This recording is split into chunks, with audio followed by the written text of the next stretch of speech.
You see, that's why people watch this educational boxing channel, is because I know exactly what I'm talking about. Of course, I had a little flutter on Saturday night. I lumped on, I did. I sat there in the pub with a betting slip in front of me thinking, yes, I know me boxing. That's an absolute banker. I had Buatsi to win, Zhang to win, Madrimov to win, Shiraz to win, Shakur to win on points, and Beterbiev to win once again.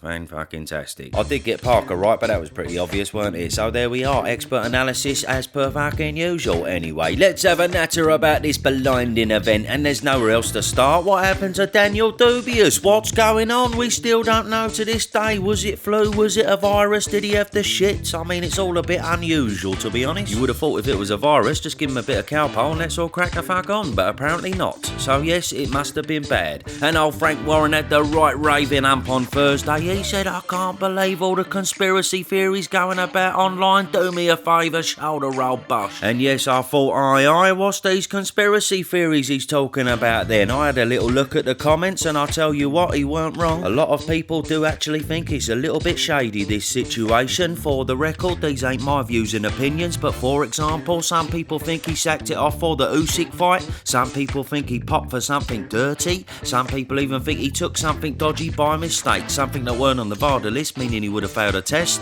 And of course, some people think he just bottled it. So there we are. Anyway, I'm sure old Danny boy will explain everything when we see him next. Probably when he returns for the announcement of him versus Usyk. Yeah. If that happens, that's just a little bit wrong, innit? Parker deserves the Usyk fight now, and I don't think anyone can argue with that, but hey-ho, that's boxing for you. Anyway, we'll come back to that in a minute, but for now, let's talk about the fight, shall we? How's about Zhang versus Kabayel? Blimey, what a performance. I think old Zhang needs to go see Dr. Usman, doesn't he? Fucking hell, he's a great fighter, but he's got the stamina of a fucking panda. We take nothing away from Kabayel, though. It turns out he really is the real deal, ladies and gentlemen. What an absolute trooper. This man goes to the body better than any heavyweight on earth today. He chops away, he takes their soul and he breaks their heart. The only issue is with a huge amount of body work, he does leave that chin on show a little bit, which is why Big Bang was able to slot one through. However, it turns out his heart and chin are absolutely cracking as well, so terrific stuff. Welcome to the top of the division, Cabba bruv. You certainly deserve it. But then what's left for Bigger Bang? Well, who knows, to be honest. He is pushing on a bit, and with that gas tank the future don't look great. However, he clearly is still dangerous, ain't he?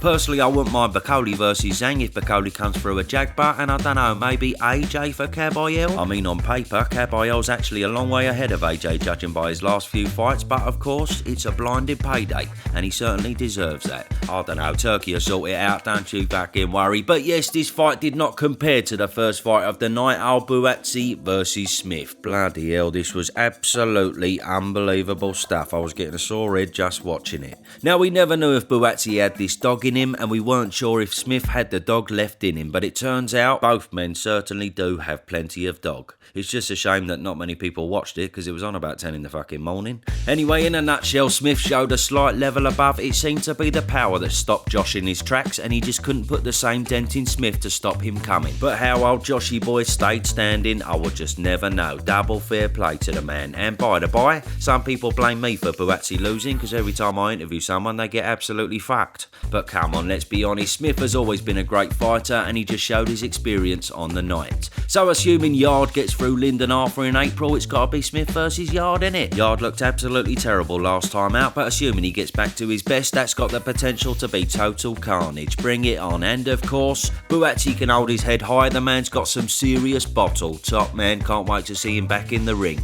And then Madrimov versus Ortiz. I was a bit fucking bored, to be honest. Madrimov didn't come to fight, and he didn't look half the man he was against Crawford. Edwards said he's been a bit ill with bronchitis or something, and okay, that's not ideal. I mean, everyone seems to be sick on this card. Where were they fighting? Fucking Chernobyl. But anyway, Ortiz was just too good, and that's that. Now moving on to Carlos Adames versus Hamza Shiraz. And yes, the fight ended up being a draw.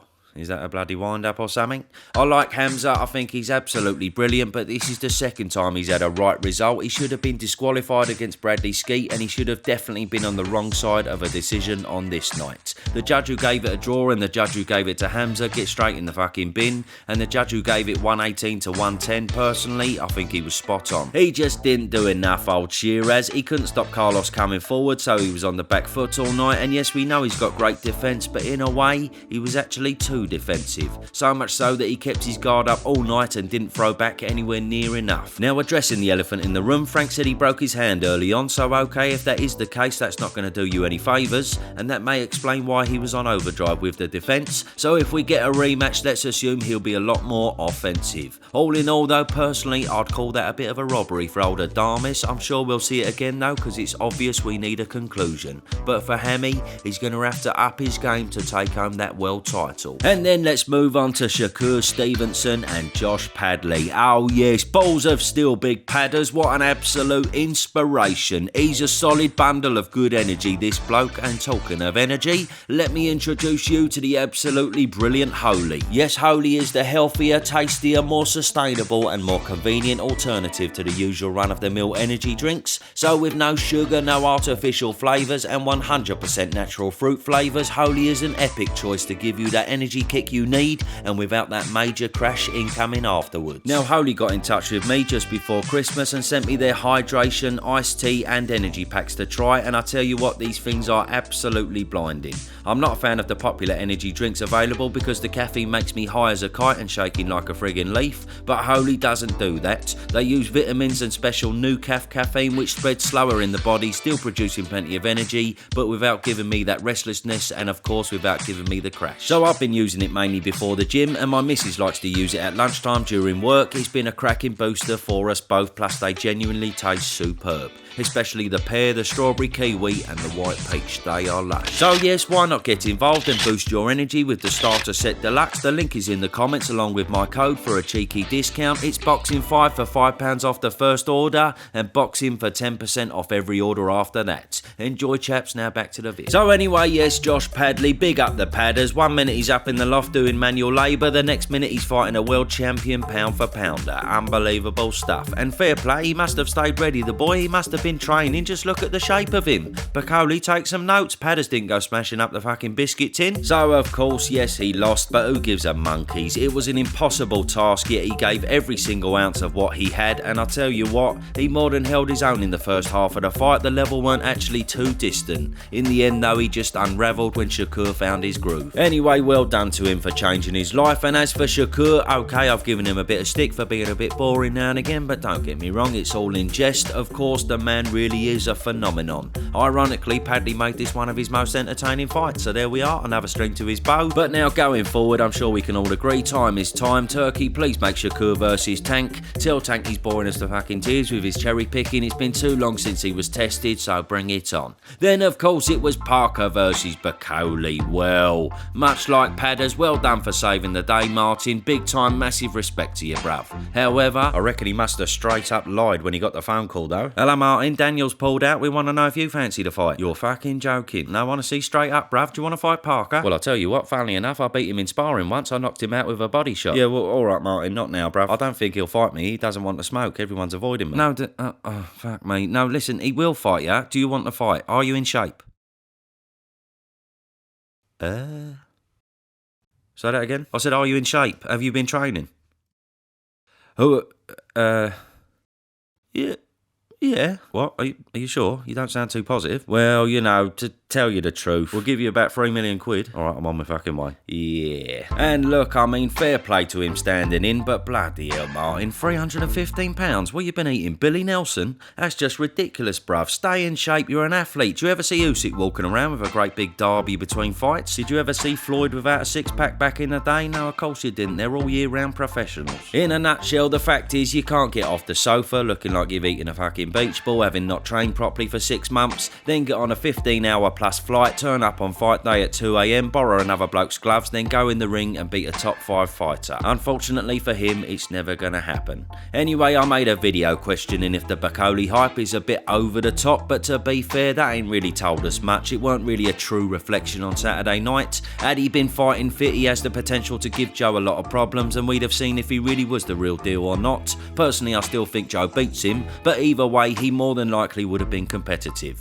So future-wise, to be fair, he ain't lost a great deal other than a mandatory, because he fights a Jagbet in May, and if he wins that, he's probably in a similar position, to be honest. However, the main thing he has lost is that fear factor he built up. All the sparring bollocks, all the most avoided heavyweight talk. Unfortunately for him, people just ain't going to take it too seriously now. It's fair to say the ship has sailed. Regardless though, as for Parker, I suppose he looked half decent, even though we saw very little of him. And as I say, for me, he fully deserves the Usyk fight now. I think it's a bit of a liberty Dubois may end up swerving Parker and land undisputed. I mean, if anything, I'd have gone as far to say the world title should have been on the line between Parker and Bakole. I'm not actually digging out Dubois here, I'm just saying, ill or not ill, if you can't defend it, I don't see how you should keep it. Otherwise we might get a Jamal Charlo situation again, holding on for it for friggin' ages. Maybe that's a bit harsh, but then again, you know, Parker's the one who's had to fight another dangerous heavyweight, and still he's the one who's lost out. That's even harsher, isn't it? If we're talking fairness, I feel like it's got to be Dubois versus Parker rescheduled, or Usyk versus Parker. But of course, no one gives a fuck what I think, so let's see what happens. And finally, Beterbiev Diddle versus Bivol.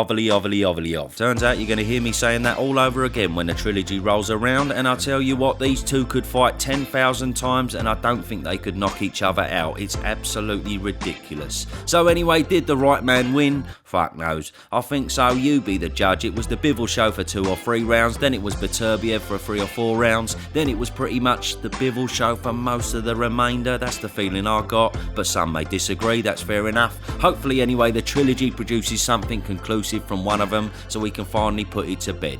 I mean, it's pretty unlikely, but here's hoping. Anyway, that's that. Don't forget to get yourself some holy, and I'll see you double soon. Let me know your thoughts below.